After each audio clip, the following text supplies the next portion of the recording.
Fisherman and the Turtle, adapted by Eric A. Kimmel, illustrated by Martha Aviels. Long ago in the days of the Aztecs, a fisherman and his wife lived in a hut by the seashore. Every morning the fisherman paddled his boat out to sea. If he caught a fish, he and his wife ate it together. If he caught 2 fish, they each had 1. If he caught 3 fish, his wife took 1 to the market and traded it for corn, beans, and chili peppers. Then they made the other 2 into fish stew for dinner. And if he caught 4 fish, well, why bother to speak of that? It never happened. One morning, the fisherman cast his net as he always did. As he pulled it up, he felt something heavy in it. It was a green sea turtle. The turtle spoke. "Fisherman, I am no ordinary turtle. I am one of the 7 sons of Apachali, god of the sea. Spare my life, and I will grant you a wish." What should I wish for? The fisherman wondered. I know, he said. Give me 4 fish. I have never had a catch like that. "It is done," the turtle said. He disappeared beneath the waves, leaving 4 fine fish flapping about the boat. The fisherman paddled home. It has been a good day, he told his wife. I caught a turtle who granted me a wish. He then explained about the 4 fish. Instead of being pleased, his wife flew into a rage. "You foolish man! That turtle would have given you anything you wished for. Instead, you asked for 4 stinking fish. Go back to the sea. Find the turtle. Tell him I'm tired of living in a hut. I want a stone house. I want to be rich." The fisherman paddled out to sea the next morning.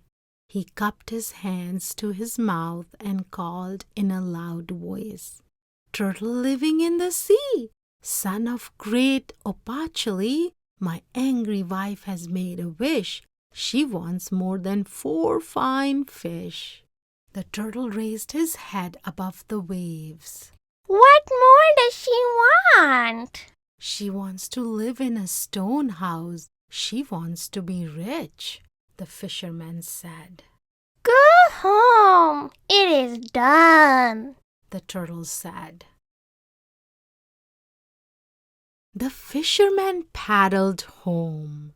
When he arrived, he saw a great stone house surrounded by fields and gardens standing where the hut had been.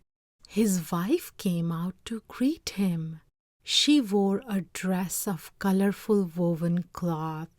Gold rings hung from her ears. Flowers perfumed her hair.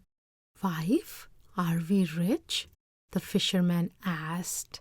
"Yes, we are," said his wife. "Are you happy?" she answered. "For now." Indeed, they were rich, and for a while they were happy.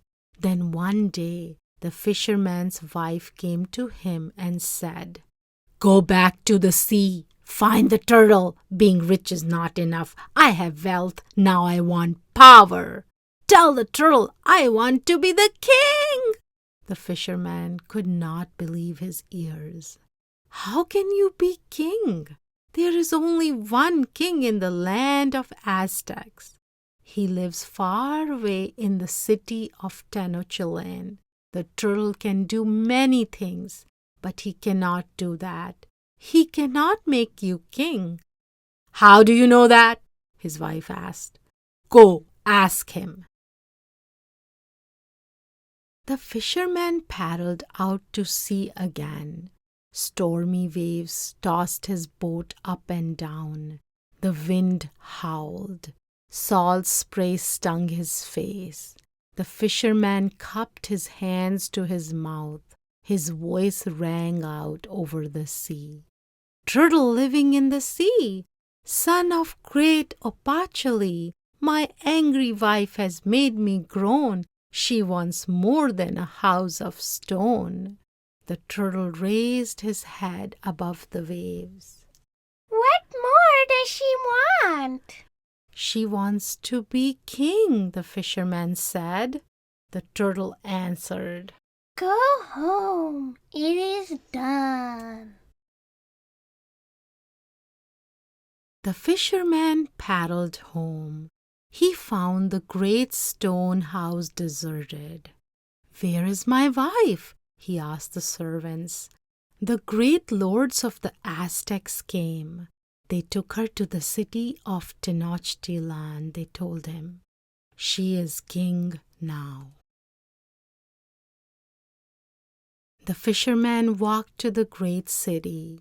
When he arrived, he stood there amazed, staring at the wide avenues, the flowing canals, the colorful gardens, and the towering temples and palaces. He made his way to the house of the king. There he saw his wife seated on a carved throne, her wrist and neck encircled with bracelets and necklaces of gold and jade, a crown of quetzal feathers on her head. "Wife, are you king?" the fisherman asked. His wife answered, "Yes, I am king." "And are you happy?" "For now," she said. And she was happy for a time. Then one morning she summoned the fisherman and said, "Being king is good, but being a god is better. Go back to the turtle. Tell him I want to be one of the gods." "I cannot do that," the fisherman said, trembling. "The turtle can make you king, but he cannot make you a god." His wife raged. "Do you forget to whom you speak? I may be your wife, but I am also a king. I do not ask, I command. Go to the turtle. Tell him I want to be a god." The fisherman had no choice but to obey. He returned to the seashore. Finding his boat, he paddled far out to sea.